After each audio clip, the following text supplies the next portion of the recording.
Hola mis queridos hermanos, que la paz de nuestro Señor Jesucristo esté con nosotros y su misericordia se derrame siempre. Seguimos con nuestro estudio bíblico. Vamos a hablar en 1 Samuel 1 del 1 al 4, 1a. ¿Quién era Samuel? Pues Samuel, el niño especial, ese niño que fue traído al mundo por la voluntad de nuestro Padre Celestial, el cual fue pedido por su madre y nuestro Señor le concedió un hijo especial llamado Samuel. ¿Alguna vez has dicho quién manda aquí? Esta es la pregunta que los israelitas se hacían cuando terminaron los eventos de la época de los jueces. Muchas veces también se hace en nuestros días. Por naturaleza, la gente busca ampararse bajo una autoridad que esté totalmente establecida, ya sea tu gobernador, ya sea tu presidente. Otra pregunta que se escucha es: ¿con qué autoridad manda esta persona? No solo queremos saber quién manda, sino en qué se basa para ponerse por encima de los demás.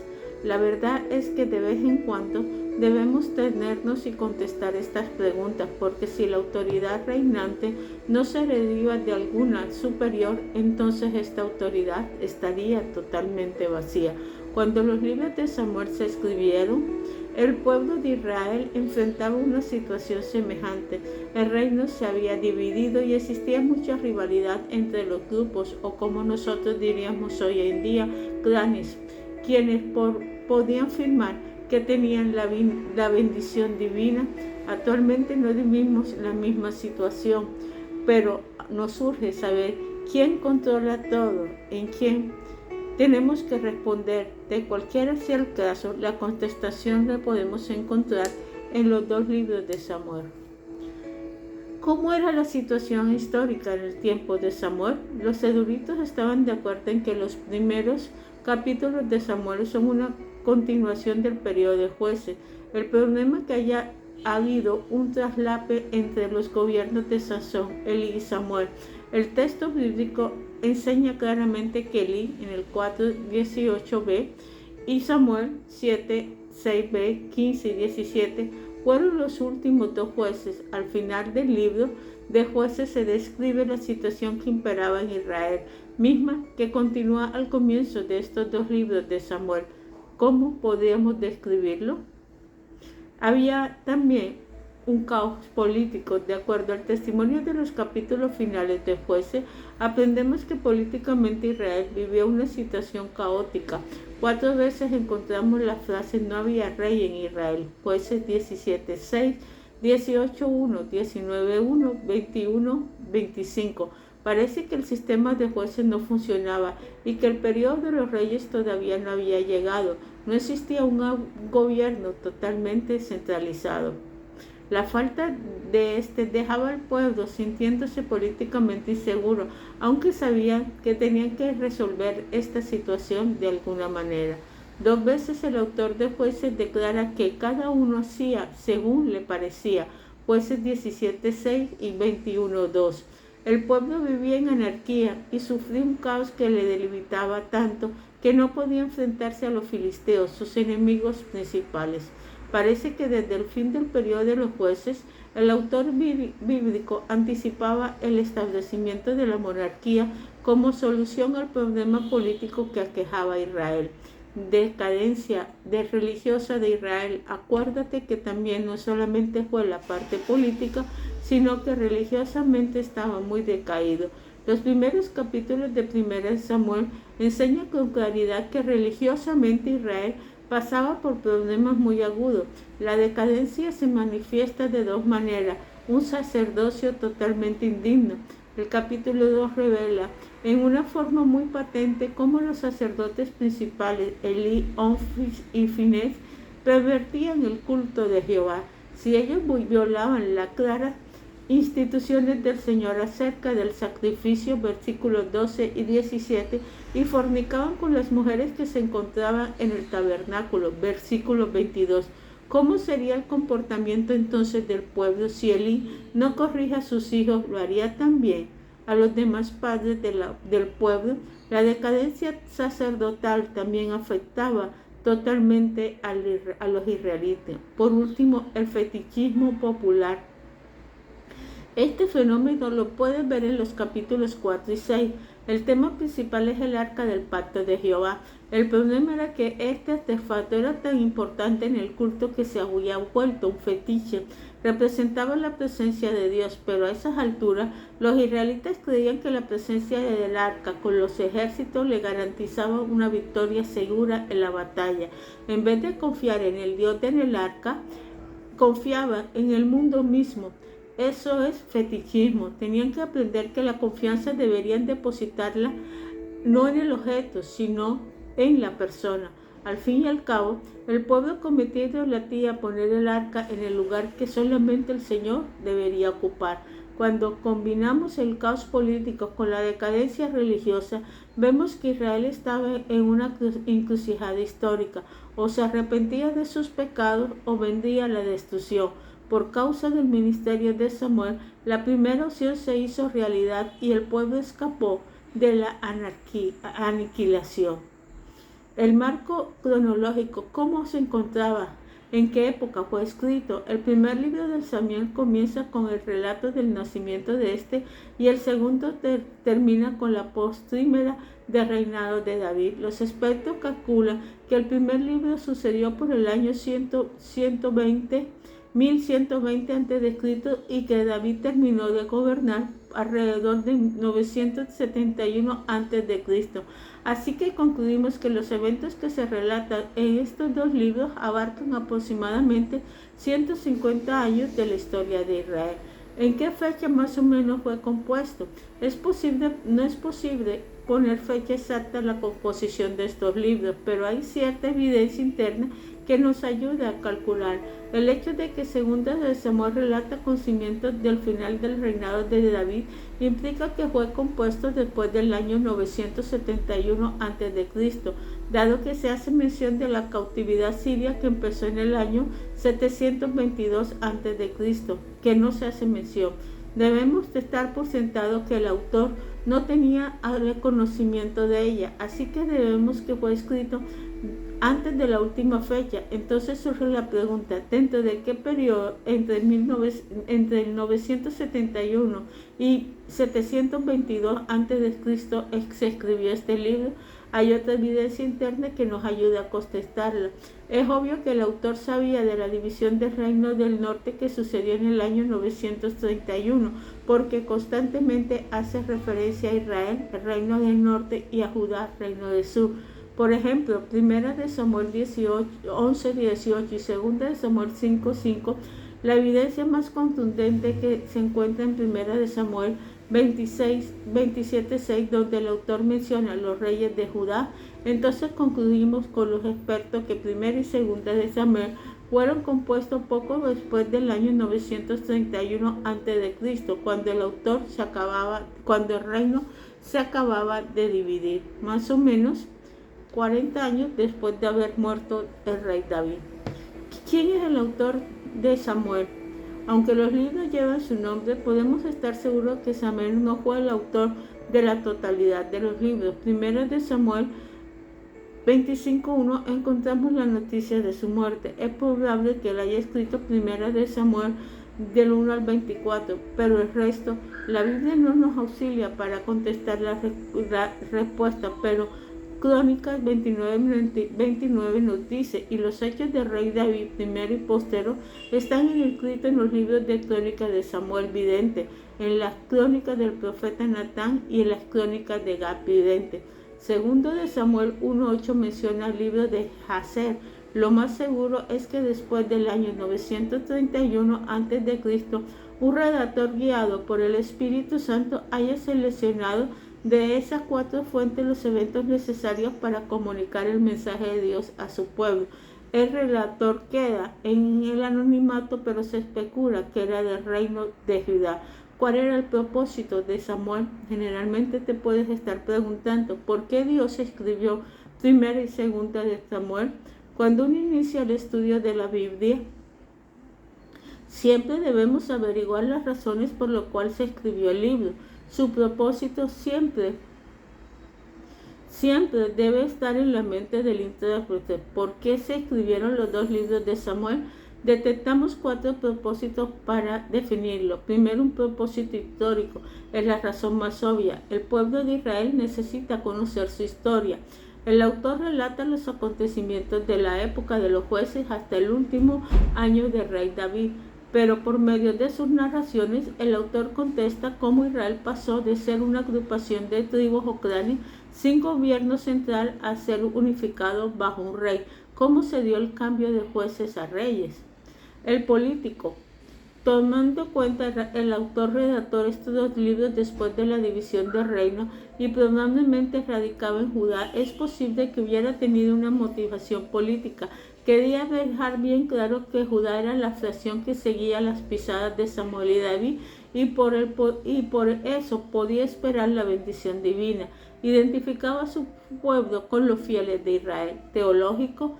Veremos el propósito por el hilo teológico que se observa a través de las narraciones en el hecho de que Jehová es el verdadero rey de Israel. Los jueces y reyes vienen y van, pero el Señor siempre permanece como el verdadero rey de su pueblo. Uno de los enfoques principales de estos libros es la relación que hay entre el rey humano y el rey divino. El práctico, el Señor usó estos libros para enseñar en forma muy patente que la obediencia trae siempre bendición y la desobediencia siempre va a acarrear maldición. El que es fiel en el pacto siempre será colmado de todo tipo de bienes, pero el que se rebela contra Dios puede esperar la disciplina y el castigo del Altísimo. Este principio es muy válido aún en nuestros días hoy en día. Bueno, la desobediencia acarrea siempre maldiciones. Debemos de notar que la Biblia hebrea, los dos libros de Samuel forman uno solo. Es una narración continua de principio a fin. Fue en la segunda Septuaginta, primera versión griega del Antiguo Testamento, que por primera vez se hizo la división en 2 tomos. El enfoque del autor es definitivamente biográfico porque todo gira alrededor de los personajes principales, así que el bosquejo más sencillo del libro sería primera parte Samuel, que va de primera de Samuel 1 al 1:12 al 12:25. Segunda parte Saúl, va de primera de Samuel 13:1 al 15:35. Tercera parte David y Samuel, primera de Samuel 16 al 31:13. Y cuarta parte, segunda de Samuel, que va de primera de Samuel al capítulo 24. ¿Cuál fue la preparación que tuvo Samuel? ¿Por qué Samuel fue tan especial? ¿Por qué Samuel fue un niño especial? Jehová tenía grandes planes para su pueblo, pero para poder finalizarlo era necesario preparar un líder, un juez sacerdote. Elí ya no podía con la situación. El caos político y la decadencia religiosa requería de un personaje excepcional para ejecutar los cambios con objeto de que la narración regresara a la fidelidad. En su gracia y soberanía, Dios eligió a alguien muy especial, que fue Samuel, para encabezar este regreso hacia el Omnipotente. Su preparación comienza aún antes de que Samuel naciera. El nacimiento de Samuel fue muy especial, lo puedes ver en el capítulo 1 del 1 al 20. Considerando los hechos de que Samuel desempeñaría un papel extraordinario en el plan de Dios, esta obra en forma inusitada desde antes de su nacimiento. Eso, en un acontecimiento, apreciamos la importancia de la devoción que hay en los hogares. La situación, el relato comienza diciendo que había un varón devoto del Señor que manifestaba su dedicación yendo a Silo cada año para presentar su ofrenda de acción y gracia al Señor. Este sitio había sido el centro del culto israelita desde el tiempo de Josué. Debido a que era un buen padre, Elcaná llevaba consigo a toda la familia para inculcar a todos ellos la adoración de Jehová de los ejércitos. Esta es la primera vez que aparece el título de Jehová de los ejércitos en la Biblia. A pesar de su espiritualidad, Elcaná seguía la práctica de aquel entonces y tenía 2 esposas, Ana y Penina. Como siempre, la poligamia causa problemas, máxime porque Ana no tenía ningún hijo. No obstante este problema, Alcaná amaba más a Ana que a Penina, y éstas se encargaban de mantener la rivalidad entre ellas al grado que la vida de Ana era un suplicio. Aún en las fiestas después del sacrificio, tiempo de gran jubileo, la esposa predilecta lloraba y no comía. Era una mujer angustiada, ya que en aquella cultura no tener hijo era una señal de desaprobación divina. La súplica lo puedes encontrar del capítulo 1 del 9 a 18. No sabemos si lo que sigue era una práctica anual de Ana o no. Lo que sí conocemos es que en esta ocasión acudió a la única fuente de poder, Jehová de los ejércitos. Delante de él derramó su corazón suplicante para intervenir en su favor. Su oración fue tan intensa que Elí pensó que estaba ebria. Habiendo escuchado la defensa de Ana, el sacerdote pronunció una bendición sobre ella. Observe que Ana no solo se dedicó a pedir, también prometió consagrar el servicio del Señor durante toda su vida al hijo que había pedido. Antes de nacer, su madre prometió que sería nazareno. Número 6:1-21. La preparación del Samuel comienza antes de ser concebido. Ahí la importancia de que debemos desde un principio pedirle a nuestro Padre Celestial por nuestros hijos, desde el vientre de la madre. El suceso, poco después de regresar de Ramá, el Señor obró de una forma especial y Ana concebió su primogénito. 9 meses más tarde dio a luz el varón que había pedido y le puso por nombre Samuel. Los expuestos dicen que quiere decir el nombre de Dios es Él. El título divino. Él expresa la grandeza del poder divino. Este significado no se relaciona con la petición de la madre, sino con el poderío de Dios. Ana se había dirigido al único que podía socorrer. Debajo estas circunstancias especiales nació el que llegaría a ser el principal agente de cambio de la transformación de Israel. ¿Qué pasa entonces con Samuel? 1 del 21 al 28 nos tiene esta respuesta. La promesa se había hecho en el versículo 11. Ahora también tenía que seguir cumpliendo. Analicemos la consagración de Samuel en 2 puntos. Primero, la dedicación de morada. Unos 3 meses después del nacimiento de Samuel, le tocó subir a Silo para hacer el sacrificio anual. Esta vez no subió Ana con Alcalá porque decidió no ir hasta después de destetar al pequeño. Es probable que Ana lo terminara de criar. Tenía más o menos de 3 a 4 años. La dedicación realizada, 1:24-28. Luego llegó el día indicado. Samuel tenía unos 4 años, pero Ana no titubeó. Con su esposo se presentó ante Elí, hizo los sacrificios ordenados y lo dedicó al servicio de Jehová. ¿Cómo se sentía su madre en esta situación? No obstante sus sentimientos, tuvo que cumplir la promesa hecha y el Señor la bendijo por ello. Desde ese día, Samuel pasó una vida en la presencia de Jehová y del sacerdote Elí. La adoración, la de Alcaná 1:28b, la última frase del capítulo 1 dice, adoró allí a Jehová. La adoración es la reacción correcta cuando uno ha entregado su posesión más preciada al Señor. Si piensas que el sujeto que realizó la adoración en este caso fue el padre de Samuel, la de Ana, el cántico de Ana es uno de los poemas más preciosos que tiene la Biblia. Es muy semejante al Magnífica de María que se encuentra en Lucas 1:46-55. Su canto de alabanza tiene 3 estrofas, la doxología que va del 1 al 2, segundo una advertencia a los enemigos de Jehová del 3 a 8 y tercero la confianza del creyente. Al final del versículo 10 es muy importante porque allí es donde el autor indica por primera vez el propósito teológico de su libro.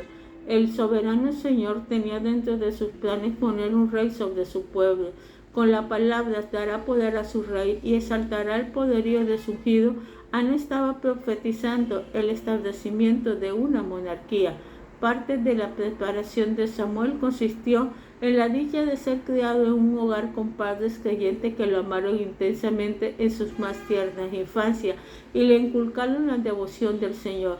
Dichosos las personas, mi querido hermano, que crían así sus hijos. Te puedes dar cuenta de la importancia que es criar a nuestros hijos en amor y en temor a Jehová. Samuel y los hijos de Elí. El resto del capítulo 2 contiene una serie de contrastes entre Samuel y los hijos de Elí, Ofni y Finees. El autor va alternando entre el primero y el segundo. Se habla de Samuel en el 2:11, 2:18, 21, 2:26. En el 2:12, 17, 2:22, 25 y 2:27, 36 encontramos textos que describen a Elí y a sus hijos. Siempre se describe algo positivo acerca de Samuel y lo negativo de Ofni y Finees. Los contrastes tan marcados son la técnica que usa el Señor para enseñar lo que es la obediencia, recibe bendición, y la desobediencia recibe castigo. El niño Samuel se aprecia como un niño que ministró a Jehová desde temprana edad y siguió sirviendo hasta su llamado a ser profeta del Señor cuando llegó a joven. 2:11 y 3:1. Toda su infancia y adolescencia la pasó trabajando en la casa de Dios bajo la tutela de Elí, el sacerdote juez. Todos estos años estuvo ministrando, creciendo y recibiendo anualmente la visita de sus padres y hermanos, porque con el paso del tiempo Jehová había bendecido a Ana y Elcana con 5 hijos más. La obediencia siempre trae frutos agradables. El versículo 26 revela que Samuel gozaba de ascensión general en la esfera espiritual y en la social, y era un chico totalmente ejemplar. Era acepto delante de Dios y de los hombres. Elí y sus hijos. En contraste, Elí se pintaba como un sacerdote anciano e indulgente que había perdido todo el control sobre sus hijos. Esto hacía lo que se le antojaran con los sacrificios y cometía fornicación con las mujeres que servían en el tabernáculo. La descripción inicial de ellos se escueta y muy franca. Eran hombres impíos y no tenían conocimiento de Jehová. Versículo 12. Su comportamiento había afectado negativamente a todo el culto israelita. Por causa de ello, los hombres menospreciaron la ofrenda de Jehová. El Altísimo no podía quedarse con los brazos cruzados frente a esta situación, por lo que envió al profeta Elí para reclamarle su negligencia al no disciplinar a sus hijos. Versículos 27-30. Y avisarle del castigo que venía en su casa. Versículo 31-33. La señal de que esto sucedería era que sus 2 hijos iban a morir el mismo día. En vez de la casa rebelde de Elí, el Señor levantaría una casa firme y fiel que sirviera adecuadamente a su ungido. Esta es la segunda alusión del rey que venía. En estos libros, el rey siempre se conoce como el ungido de Jehová. Esta nueva dinastía de siervos sería encabezada por el sacerdote fiel puesto por Dios mismo. Históricamente, esta promesa se cumplió en la persona de Samuel y después cuando Salomón destituyó a Abiatar, bisnieto de Elí, y puso en lugar a Sadoc. Primera de Reyes 2, 27-35. ¿Cuál lección entonces aprendió Israel? El judío de aquel entonces que leyera esta porción sacaría de ella verdaderas lecciones. Nosotros también podemos sacar de ella verdaderas lecciones. Deduciría que el rey debería ser obediente como Samuel y no rebelde como Elí y sus hijos. Este principio nunca cambió la historia de Israel. Todo rey debería ser obediente al rey divino. Variaría la sabiduría divina trabajando en su pueblo. Los hijos de Elí no oyeron la voz de su padre porque Jehová había resuelto hacerlos morir. Él tenía un plan perfecto, habiéndolos eliminado, llevaría a cabo su propósito de establecer otra casta sacerdotal que le fuera fiel. Jehová controla siempre la historia. Aprenderían que Dios usa a las personas que actúan conforme al corazón y al alma. El Señor le interesa lo que está dentro del ser humano, lo que es un hombre, no en lo externo lo que hace. El principio se repite en 1 Samuel 13:14. El llamamiento de Samuel 3:1 al 4:1a. Los expertos calculan que Samuel tenía entre 12 y 16 años cuando sucedieron los eventos del capítulo 3. La palabra joven del 3:1 se puede usar para un infante o un adolescente. Había pasado todos estos años preparándose para lo que iba a suceder en la madrugada, antes que la lámpara de Dios fuera apagada. De día del día con que comienza este capítulo. Esta época también se caracteriza porque el Señor no se revela, su palabra escaseaba en aquellos días, no había visión con frecuencia. Desde los días de Moisés no había profeta en la tierra. Hubo un llamamiento. Hasta ese punto en su vida Samuel no había tenido un encuentro personal con Jehová, ni había recibido revelación especial. Entre los versículos 4 y 10 se dice que escuchó la voz de Dios 4 veces, y en cada una del mensaje fue muy claro: Samuel, Samuel. Esta madrugada marcó el inicio de su conocimiento personal con Dios. Su respuesta al llamado divino fue muy adecuado: habla porque tu siervo oye. Una traducción libre sería: manda, Señor, porque tu siervo esclavo está dispuesto a obedecer. Cuando Dios escuchó esta reacción, el escenario estaba listo para que Samuel recibiera su primera profecía. Cuando el nuevo profeta recibió su primera revelación especial, su mensaje inicial fue dictando un juicio de Dios sobre él y su familia severamente, y el castigo vendría pronto. El profeta no solo recibió la revelación especial, sino que tuvo que proclamar el mensaje revelado al pueblo. El profeta es un portavoz de Dios, el agente que lleva la palabra divina a los que la necesitan. Samuel anunció el mensaje primeramente a Elí y después a todo Israel. El mensaje a Elí: Señor amaba mucho a Elí porque había sido como un padre para él durante su niñez y adolescencia, y no quería lastimándolo, transmitiéndole la revelación que había recibido. Pero Elí intuyó que las palabras recibidas por su discípulo esa madrugada era para él, y por eso le insistió a que le declarara todo el mensaje. Este cumplió su responsabilidad y aquel entregó a la voluntad soberana de Dios. El mensaje al pueblo: Jehová afirmó el llamamiento de Samuel a ser su profeta. Todas sus palabras se cumplieron al pie de la letra y a revelarse de acuerdo al santuario de Silo. Una nueva época de revelación había empezado. La primera frase del capítulo 4 pertenecía realmente al capítulo 3. Enfoca el hecho de que el ministerio profético de Samuel abarcó a todo Israel. El silencio se había terminado. Una vez más, Jehová de los ejércitos se manifestó a su pueblo. El Señor tardó 16 años en la preparación del instrumento que iba a usar para transformar al pueblo, comenzando desde su nacimiento con la devoción de sus padres y terminó con su llamamiento a ser profeta. Todo estaba bajo el control de Dios, quien todo lo hace bien, y dio como resultado el inicio de un ministerio de uno de los hombres más destacados del Antiguo Testamento, el profeta Samuel. Señor, te damos gracias por todo lo que nos das. Te damos gracias, Dios eterno, por tu profeta, Señor. Te pedimos que cada día, Padre Celestial, haya más profetas, Señor, que nos hablen de ti, de tu palabra, Señor. Te lo pedimos en nombre de nuestro Señor Jesucristo. Ayúdanos, Padre Celestial, a estar siempre en tu camino, a seguir, Padre Celestial, siempre tus mandatos. Ayúdanos, Padre Celestial, a que tu amor, tu presencia, tu misericordia nunca nos abandone. Tú eres el Santo de Israel, Padre Celestial. Tú eres nuestra vida, nuestro consuelo, Señor. Haz que nuestros hijos, Padre Celestial, sean profetas tuyos, profetas del Altísimo, Padre Celestial, que te sirvan, Señor, que te alaben, Padre Celestial. Oh Dios eterno, misericordioso, te lo pedimos en nombre de nuestro Señor Jesucristo. Ayúdanos a estar en ti, Padre Celestial, a seguir tus caminos. Ayuda a que nuestros hijos, Padre Celestial, cada día sean mejores.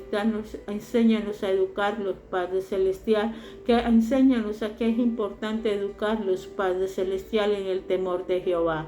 Espíritu de Dios, gracias por todo. Gracias, Padre Celestial, porque tu presencia, tu amor y tu misericordia nos acompaña. Amén y amén. Dios te bendiga, mi querido hermano.